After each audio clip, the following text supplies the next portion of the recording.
Welcome to Mums on Cloud 9. I'm Heather Black, a coach and champion for women in tech and founder of Supermums, a global brand supporting mums to develop a career in the Salesforce ecosystem.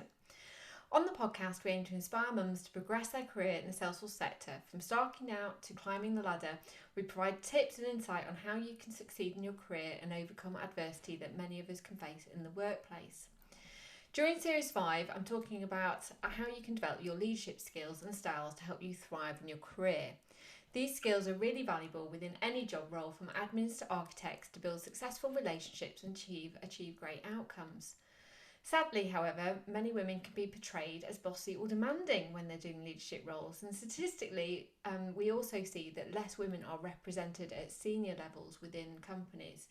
So what we want to do within this show is to share some top tips about how women can present leadership skills well, can achieve that balance, change the perception and reality, and to support ultimately more women to thrive within leadership roles. Now, this week on the show, I'm talking about leadership skills as a Salesforce admin, which I think is a really important topic because typically a Salesforce admin isn't in a senior leadership role. It's more where they start out in their Salesforce career. And why this is important is because perhaps they don't consider themselves to be in a leadership role. But actually what you have to do is lead and influence people to adopt technology whenever you're working within a Salesforce role.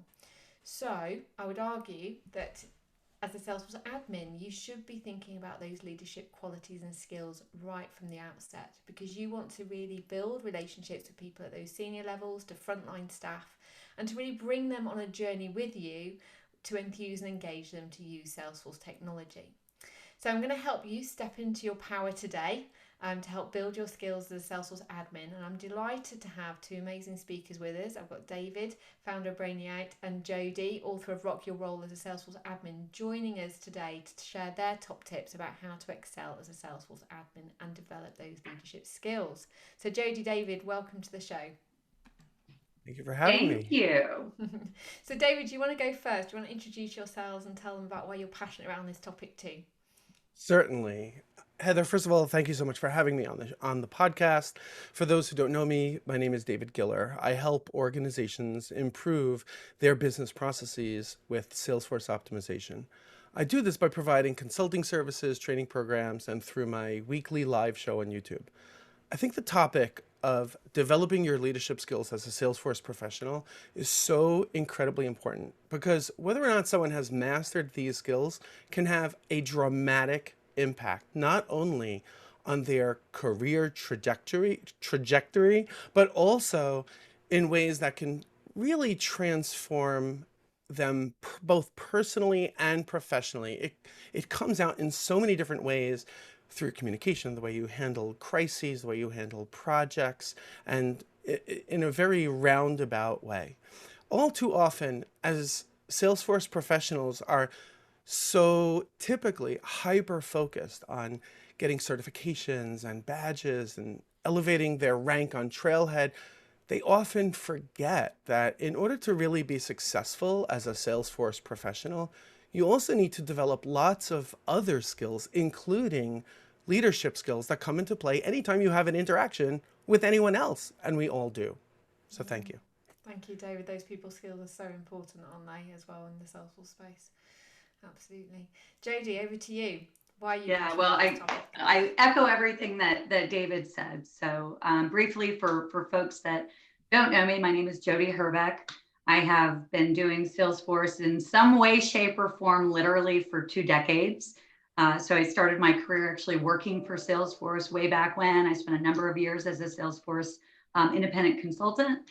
And then really for the better, part of the last decade have been leading enterprise Salesforce implementations inside large organizations in different leadership roles.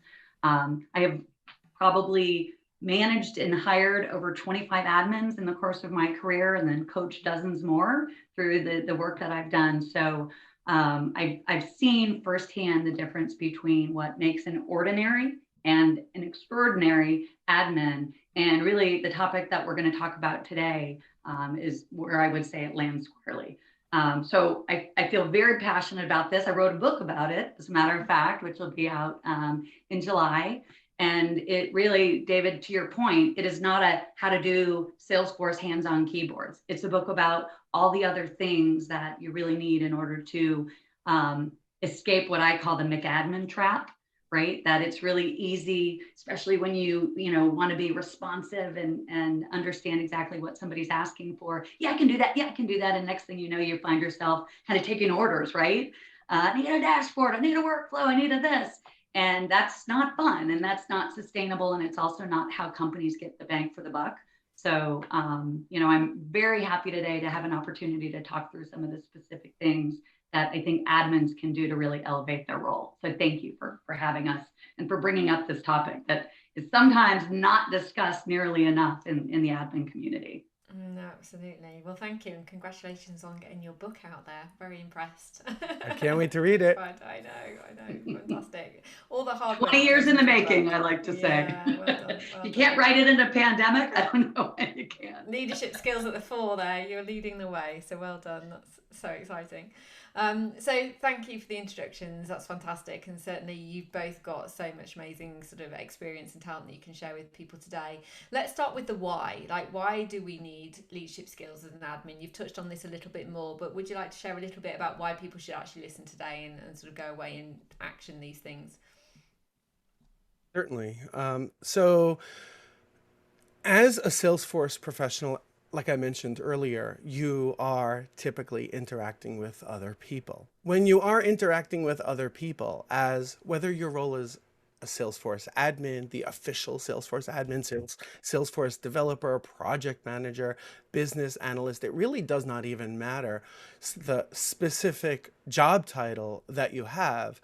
But either way, as a Salesforce professional, basically your role is to inspire others, is to educate others, is to make people realize that there are things that either thoughts that you have or things that you know or things that you've done that can help elevate others. It's actually not even about, bust a misconception right here at the start. A leadership is not about ordering other people around and telling them what to do. It's about elevating others by empowering them and encouraging them and giving them the tools and resources and insights that you have and you're familiar with in order to help them reach a better place. And as a leader, you actually have many responsibilities. You're not only responsible for leading your own life and also leading by example, but also for nurturing those around you. And by the way, this also includes your peers, your colleagues that are in other departments, and even other admins within the broader Salesforce community. So I can't reiterate this enough. Being a leader has nothing to do with having direct reports within your organization. There are managers who are not good leaders at all, and there are leaders who have no direct reports. So in the end, a great leader simply creates an environment where everyone can thrive together as one cohesive unit, basically helping each other and elevating each other. Love that. Thank you, David. What about you, Jodi? Yeah, David, I love that you just busted that myth, because I would have said, I think if we're going to talk about leadership, we should really start there and be crystal clear that it is not a title, it is not a rank, right? We're not waiting for somebody to appoint us as a leader. I think, Salesforce admins have an incredible leadership role just by nature of what they do inside the organization. Their role is to manage and impact and run a very influential tool that is usually mission critical inside an organization. And if you really think about it, you have the ability to impact top line revenue, bottom line revenue, but really engagement across, how employees feel about the tools and the work they're doing. In a lot of situations as well, depending on the use case, really you can impact the customer experience. Like how you do that and how you elevate the platform, that's a leadership role, regardless of what your title is. So David, I really appreciate that you started there. And I think, from my perspective, Salesforce admins have one of the best jobs in business. Like for real, let's talk about it. Very lucrative, high demand, but look at the work you get to do. Look at the things that you get to influence that we just talked about, right? You get to help people. You get to have, creative thinking every day. Like that's a fantastic job. And I believe that we, with great power comes great responsibility, right? That with that, we owe it to, whether it's, the organizations that we work for or the clients that we support, we owe them the ability to really take this platform to the top. And the way to do that is not by being an order taker, but really by looking with a leadership lens around what are we trying to accomplish, and are we doing all the things that we can do to get there? I love that. You two have just summed it up perfectly. And it takes me back to a point when I started out in my Salesforce career in my 30s.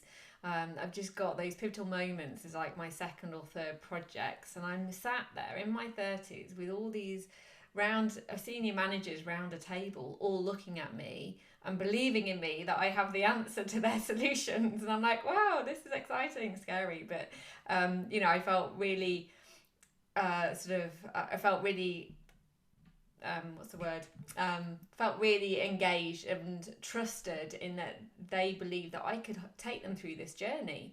And I think, realizing that you're a Salesforce admin stroke early stage consultant at that level, and they're looking to you for answers, you have to believe in yourself. You have to step into that power, as I was talking about, and help them achieve all those things that you've been talking about, bring them on that journey with you. So if we were to really knuckle those traits down, and sort of really dissect what leadership is, what would you say are some of those key traits that you want to be sort of really focusing in on right now to develop your leadership skills? David? Jodi, you want to go first? Sure. Yeah. In fact, I was just thinking, Heather, as you were talking, there's a couple of things in particular.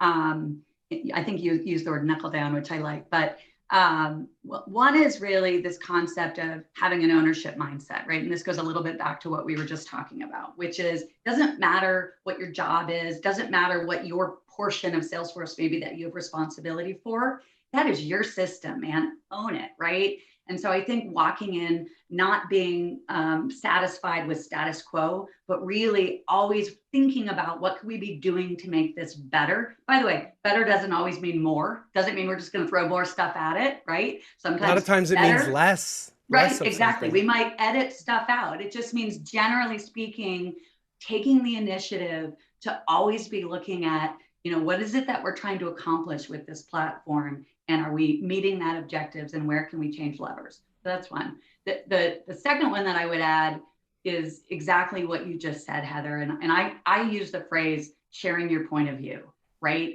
And to me, the way that you demonstrate your leadership is not just talking about the platform, but really sharing, what does that mean? How do you marry up what the platform can do inside an organization? How do you marry up what an organization shouldn't do on the platform, right? And so sharing your point of view, I think, and kind of getting established as a subject matter expert, being perceived as somebody who has authority in the field, it really comes from not just knowing features and functionality, but marrying that up with guidance as to how a company should apply that.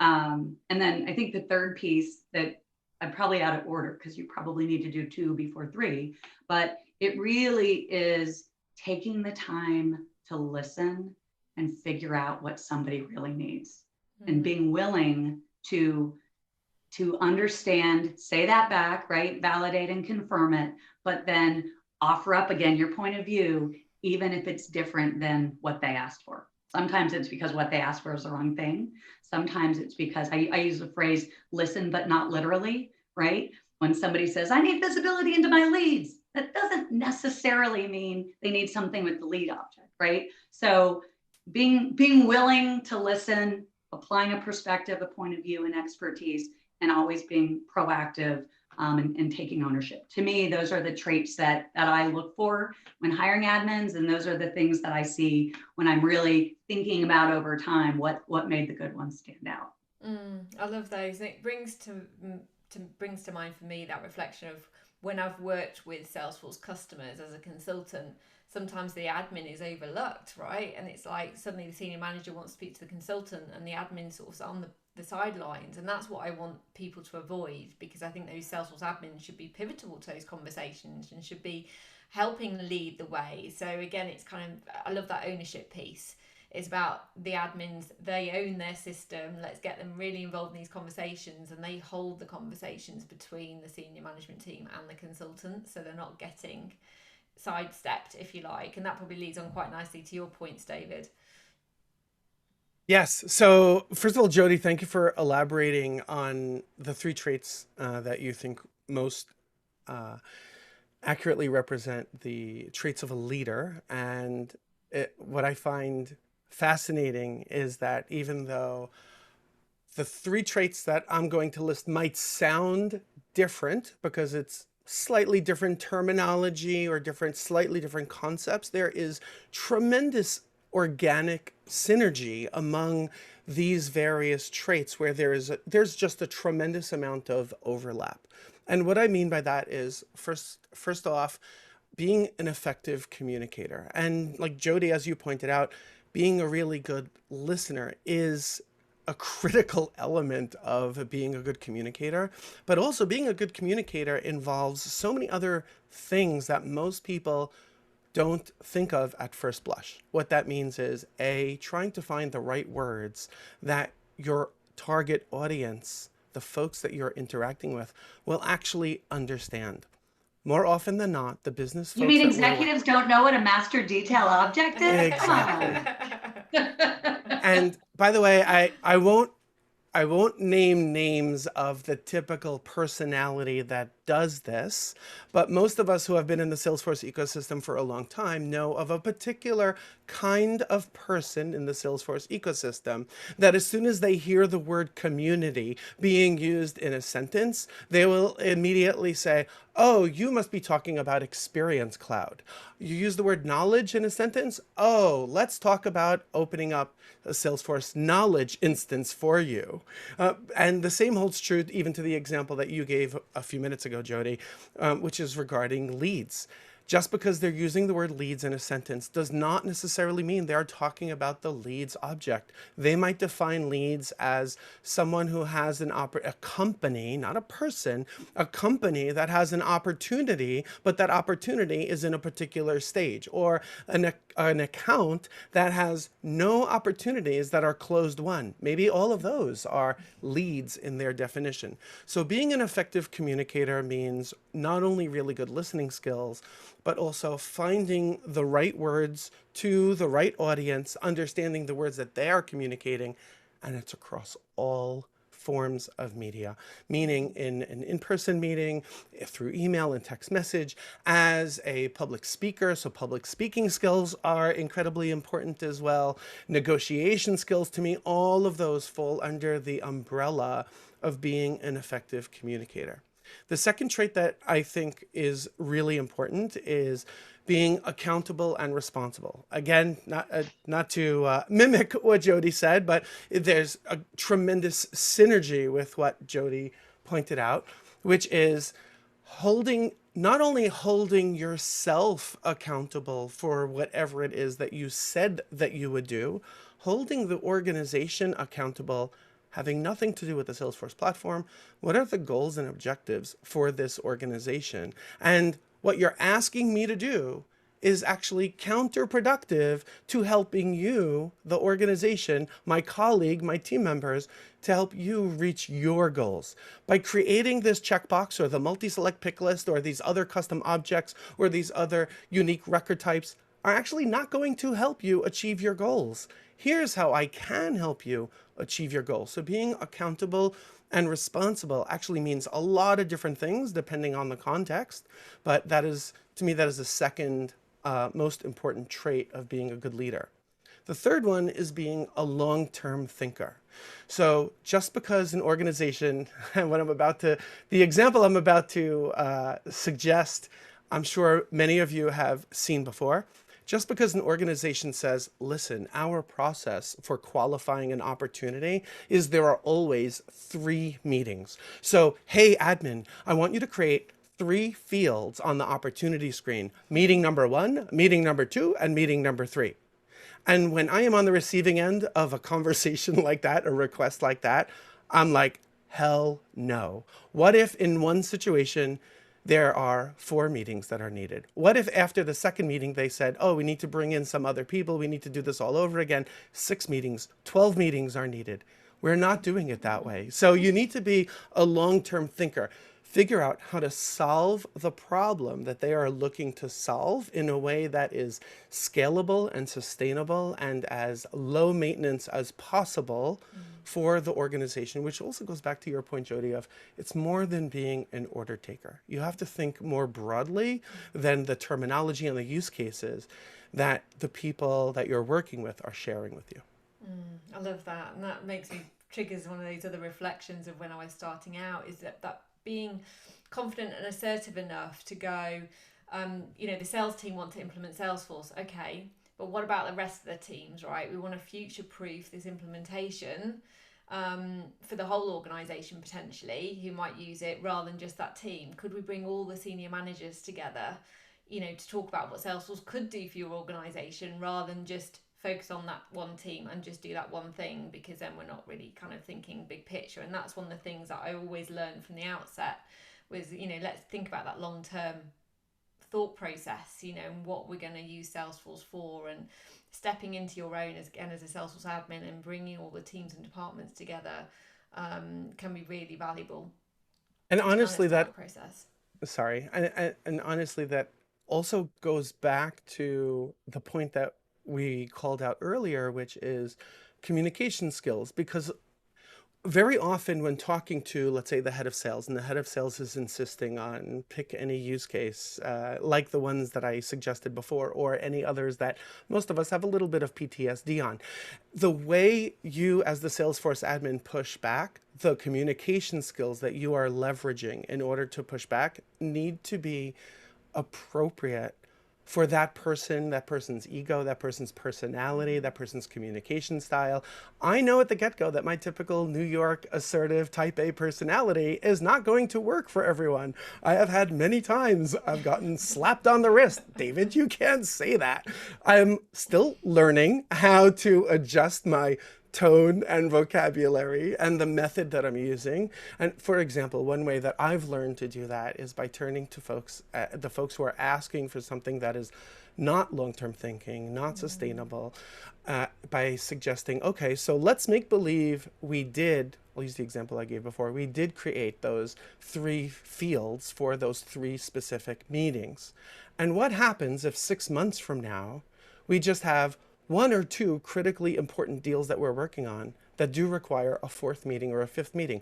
What do you expect to do when we reach that point? So this way, you're sort of leading them, this goes back to the leadership skills, you're leading them to the same conclusion that you're coming to, but it needs to be, for many people, it needs to be their own idea, not one that is put upon them. No, I think that's really important. We teach that actually in our Supermums consultancy skills course. We talk about, the different types of personalities, the different learning styles, different cultures of organisations as well, because you really have to be mindful about the approach you take. Like you say, David, you might have your personality and your approach that would be your norm, but just being so mindful actually of the people you're dealing with and adopting your approach to lend to their preferred style and what they need to engage is so important, isn't it? So there's many things to learn, right? There's so much to learn around these softer skills, which is one of the reasons why I love teaching our consultancy course, because we teach all of these and things. I would add, it's also cumulative, meaning, I think know your audience is important, but going back to like, why are leadership skills important is over time, as you demonstrate this, right, through all the things that you just said, and taking that approach and being seen as somebody who can listen and then appropriately match and explain concepts, over time, it actually becomes easier because you start being that trusted resource. You earn the street cred where you can push back a little bit, right? I've been doing this long enough in my company. Sometimes I go, guys, just trust me. And they go, okay. So that's part of why is it worth it to practice these skills, is it gets better over time. The more you really flex that muscle. I love that. So what would you do if somebody doesn't take you, if they don't trust you? I mean, you've openly said, oh, trust me, guys, but is there other things that people could do if they feel like they're not being recognised or heard or listened to in the organisation? Yeah, I'll take that one first, Dave, if you don't mind. I think there's a couple of things. I think it is always important to make sure that somebody feels heard, and including you, right? So let's all at least make sure that we're understanding what both parties are saying. I think it's also really important to have an open mind, and to not take it personally, right? And when I say open mind, there's actually a lot of ways to do things in Salesforce. In fact, somebody once told me there's 6 ways to do almost anything. You just won't know which one is wrong for about a year or two, right? And so there is also an element, as much as, being a leader is, having a point of view and a perspective. Sometimes it also means having enough of an open mind to say, I'm not sure I see it that way, but this is an interesting approach I've never thought of. Let me hear it. Let me chew on this for a little bit. Let me take this back to my people in the Salesforce community and see what they think, right? So I think all of that is part of it. A tip though, if you really get in a situation, I think, it's always going to depend on what are we talking about here, but there's a particular tip that I always offer up, which is, I think it's really important, and this is part and parcel of expressing your point of view, of being really clear when you have an opinion or when you feel strongly about something. And by the way, that is part of your point of view, right? How you express that. And so if somebody says, should we do it like this or like this? I would probably do it like this because I think, it's better user experience. That's an opinion. I'm giving my point of view. I don't feel strongly about it. If somebody, wants to do it a different way and makes a case, okay. But I'll tell you, a particular story. I had a client many years ago who startup, Wild West mode, everything running around, building every system from scratch. We'd stood up Salesforce and they wanted to stand up a recruiting org, which good use of Salesforce. I've actually done it a lot in my career. There's probably now plugins that work better. You're not building it from scratch, but this was 10 years ago. And the CEO insisted he wanted it to be in the same org.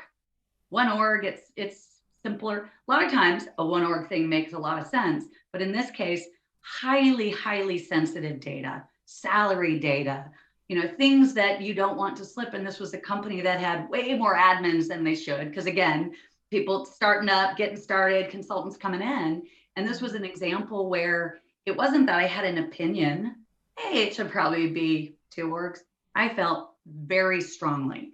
And so I think that is an important piece in terms of communicating not just what your recommendation is, but how strongly you feel about it. And the other piece I would just offer up, and maybe on less popular, less fun to throw the flag, right? But we are caretakers of really critical systems, and systems that people spend a lot of money on and that have a lot of impact and sometimes risk. And so there is also an element that, with your leadership mindset, you sometimes need to step back and say, do I need to escalate this? Do I need to throw the flag, right? A lot of times you don't, but if we are talking about something like the story that I shared that really could have put the company at risk for a lot of reasons, that's a situation where it doesn't mean you go behind somebody's back and do it. You say, listen, I don't think we're aligned here. I have a lot of concerns about it. What if we bring so-and-so in and we all talk about this together? So-and-so being the lawyer, that always works. Awesome. That's for you, David. Get those lawyers in the room. So, so glad that I don't take offense by that. David, anything to add to that? Absolutely. I think as a leader, to the point that we called out earlier, as a leader, that doesn't mean that everybody's going to listen to you. It doesn't mean that everybody's going to listen to you all the time. It means that your advice, your guidance, your insight is definitely appreciated by, let's say, by some, maybe not even by most, but by some. In those situations, you are a leader for some people, and hopefully over time, that quantity of some grows. So as a Salesforce consultant, when I am working with a client in a particular situation and they are either recommending, suggesting, maybe even insisting on something that is not a best practice, that is not practical, that is maybe nonsensical, I always try to lean in before jumping to conclusions. Unless they suggest a multi-select pick list, I will I will try to We all lean. have the gong we just hit when Yes. that happens, right? Panic, panic. Where's the Xanax?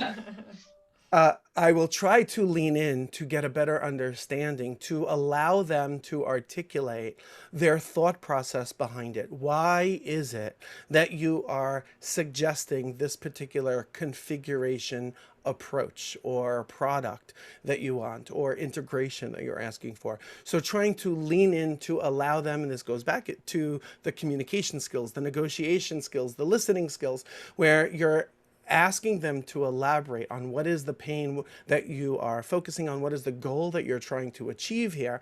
And by allowing them to do that, that will then give you, the leader, more insight on where they're coming from, what their maybe lack of knowledge, lack of understanding, maybe it's lack of long-term thinking that they have, so you know exactly where to focus in on in order to take the conversation to that next step and hopefully enlighten them and educate them and hopefully guide them towards the appropriate decision that is best for them.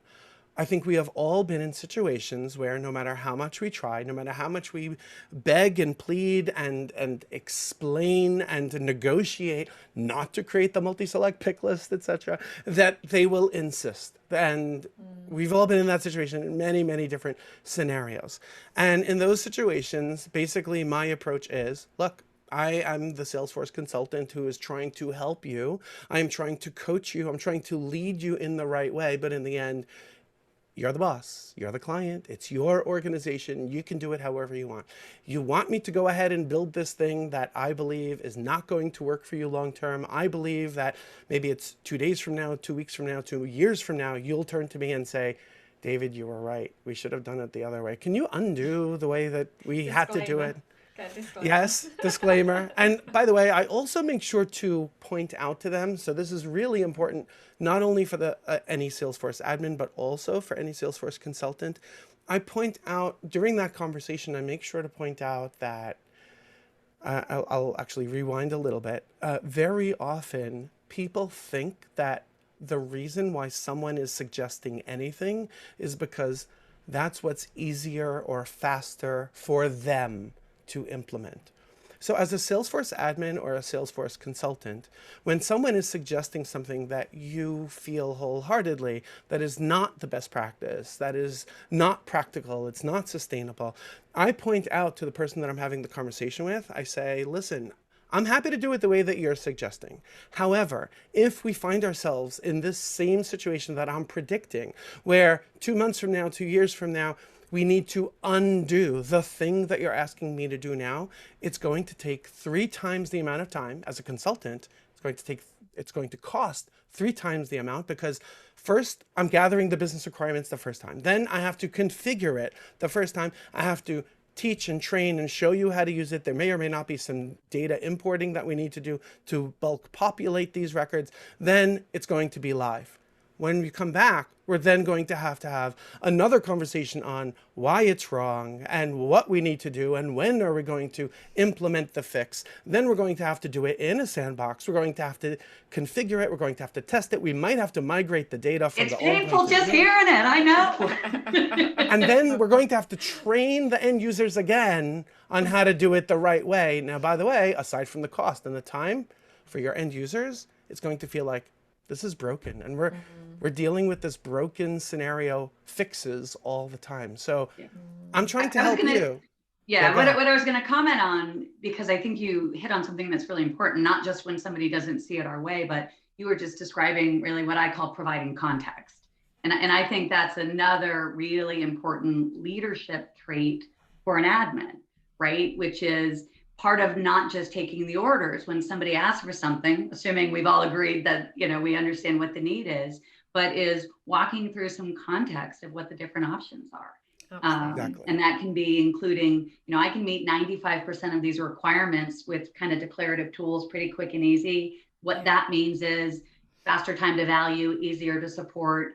The other things that you've asked for require code, and they're a little bit more complex. What that means is it's going to be more difficult to make changes going forward. It's going to be harder to iterate. So given that, Is this a must-have or a nice-to-have? So really, I think, David, that was a really good point that you made, which is it's important for us to share. It's not just pixie dust, right? There's real work that takes place, and some of the work is harder or easier and has different implications. And I think that's part of how we can be leaders in guiding what is the right solution based on what somebody needs. Exactly. It's an amazing point there. It's fantastic.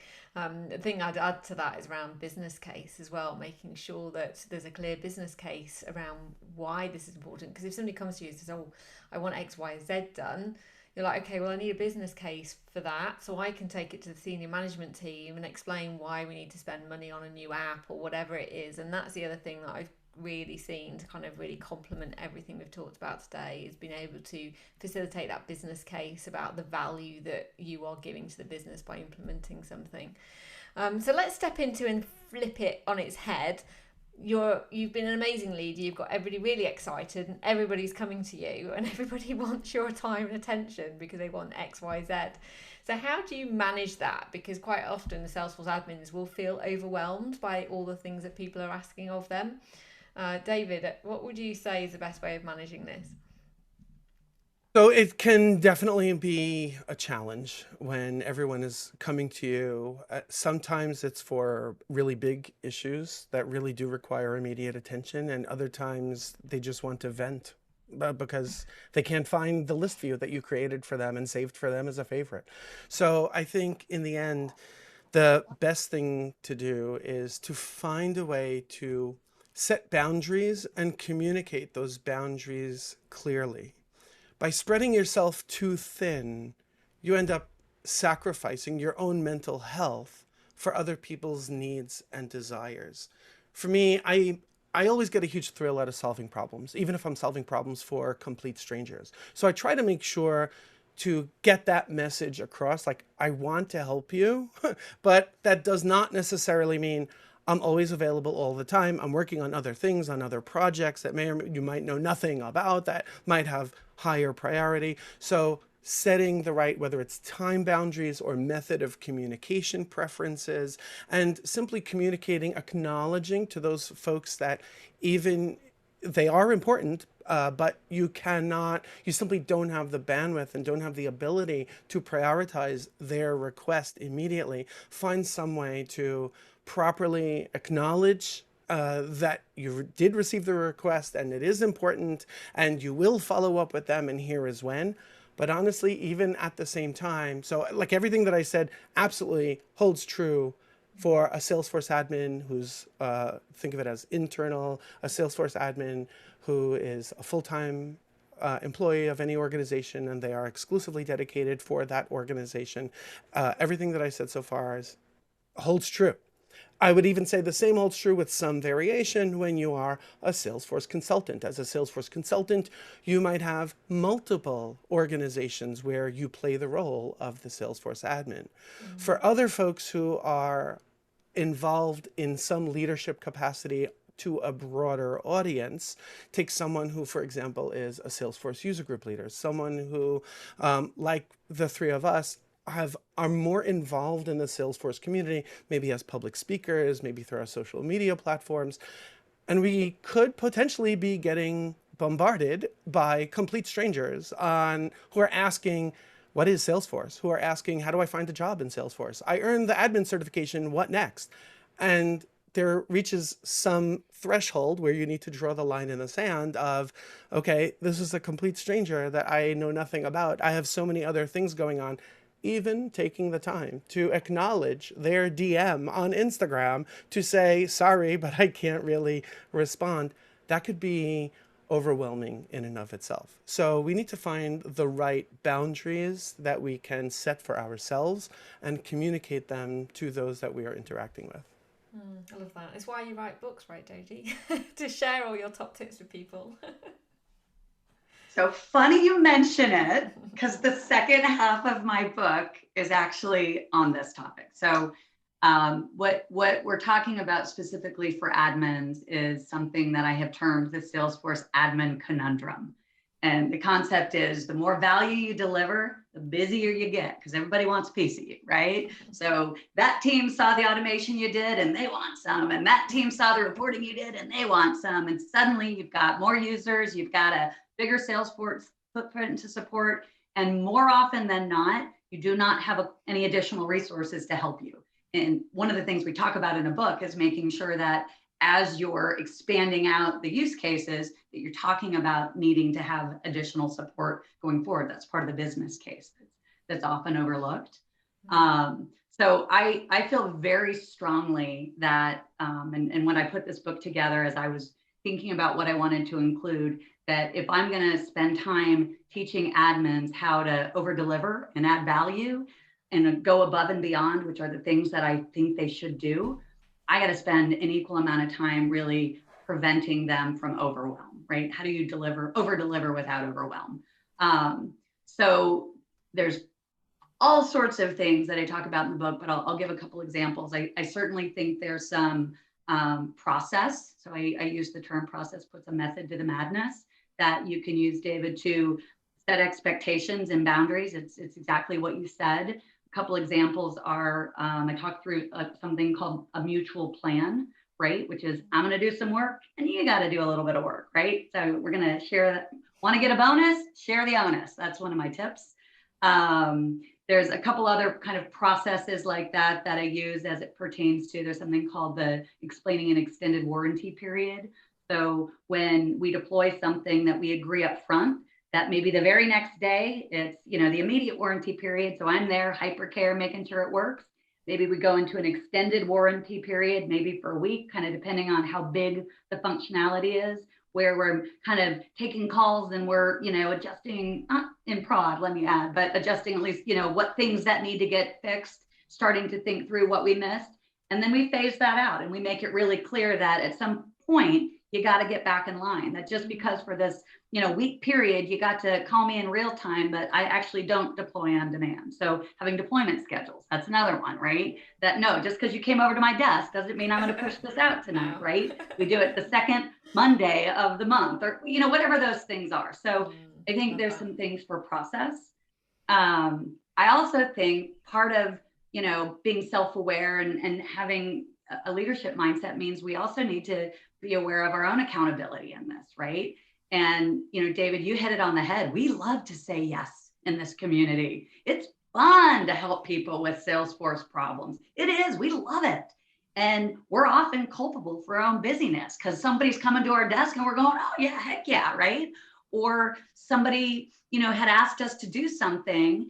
And suddenly, as we're sitting there, our gears are grinding about, what else you could be doing? We could do a flow and you could have a this and it, right? So, right, I'm sure you guys have been there. We're culpable in this. Absolutely. So a lot of what I do as well in the book is really just call some of these things out so we can be aware and then provide some very specific things, talk tracks, things that we can do to practice changing our behaviors a little bit. And then the last piece, I have a section called things you can stop to make the chaos count drop. And again, it's more examples of like things I'm doing to make it harder on myself than I need to. So it's a really important topic, Heather. I'm glad you asked about it for Salesforce admins, because I think burnout is high. I think this is a profession of overachievers. And there's always more to do and more to learn. And we've got to find ways as a community to talk about techniques that are going to enable sustainable, enjoyable, not just financially rewarding careers. I love that. Thank you. Amazing. So much content in there and so many tips around how to step into your power as a Salesforce admin. So there's 3 things that we wanted people to remember. I'll let you have 3 each. It's okay. David, what would be your top 3? Yeah, so the first thing I would suggest is not to be discouraged, as I mentioned earlier, not to be discouraged from the topic of leadership just because you don't have any direct reports at work. You can be a leader among your peers, even though they don't report into you. If they rely on your advice and guidance and coaching, you are a leader for them, whether they use the word or not. That's the first one. The second one is, if you don't know where to start, it's easy to feel overwhelmed by a lot of these topics. They might be unfamiliar. They might be coming out of left field because up until now you've been so hyper focused on the certifications and the badges. Like, wait, I need to learn what? How do I start that? Where do I go? Is that on Trailhead? Where do I start? So I would suggest just go to YouTube and do a search using the words learning leadership skills. Just start there. You can always expand from there to explore podcasts and books or audiobooks, and just start on YouTube. There's a tremendous amount of content on these topics, and you can take it at your own pace. The third one is, if you are not already involved in the Salesforce community, get involved in the Salesforce community, because that is where you can start to practice, even if you don't currently have a Salesforce related job, where you can exercise your leadership skills, practice your leadership skills, get involved in some user groups. Offer to help the user group leaders to organize upcoming meetups.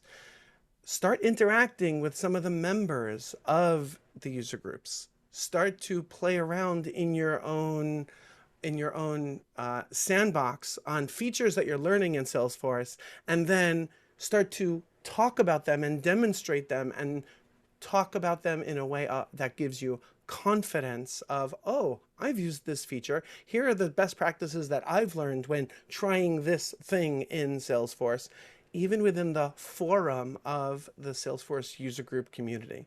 And by doing that, you're going to be able to explore your own skills as a leader in a very safe and easy to access forum.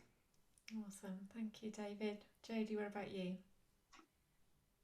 Top three. I think the first one would really be take a breath and listen as requests, even questions, support requests are coming your way. And before you act, take that moment to say, do I really understand the business outcome? Is this really the right thing to do? Does this really need to get done now? Is this the right time to do it? So just taking a moment to take that breath, make sure that you've got all the information before you're just immediately jumping. We all want to be responsive, but we can be more responsive over the long run. We just remember to take the breath and kind of go through those questions. I think the second one is really about, again, getting comfortable expressing your point of view and practicing it. This is a skill you can get better at. It can be very hard to present your point of view when it's different than somebody else's, when you haven't done it a lot, when you feel like you're new in your career and maybe don't have the confidence yet, but you can practice, right? Your team says, where should we go to lunch? Say, I suggest so-and-so. What do you guys think?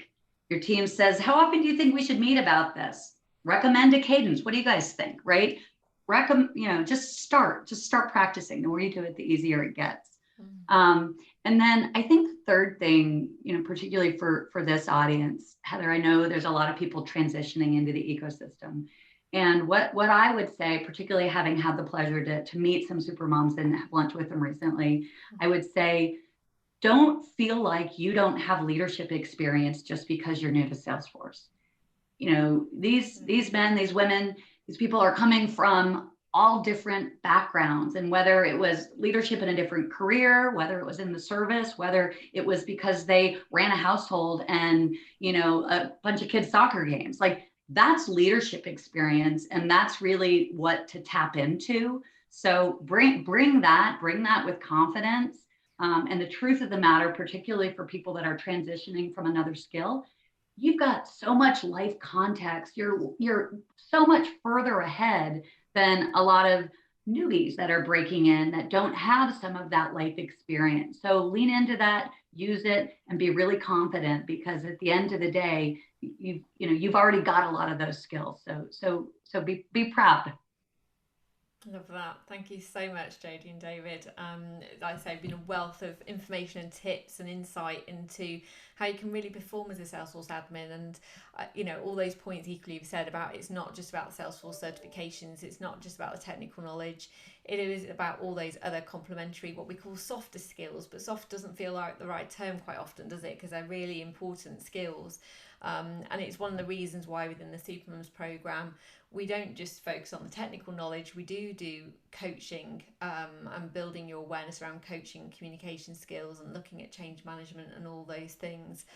So if you're interested in learning more about Supermums, visit our website, supermums.org. We will help you step into being a leader as a Salesforce admin. Equally, there's all those other resources out there as well that David's mentioned.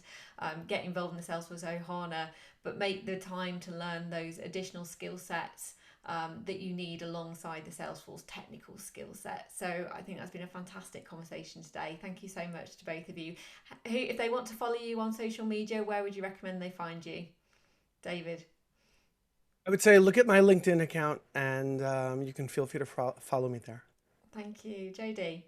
I would say as well, LinkedIn, or if you want to hear more about the book, sfadminbook.com, coming out, scheduled right now in July. So exciting. Thank you so much. And if you like the session today, please do rate and review us on iTunes. We'd love to hear your feedback, and we hope to see you again soon. Take care. Thanks, everyone. Bye-bye. Thank you.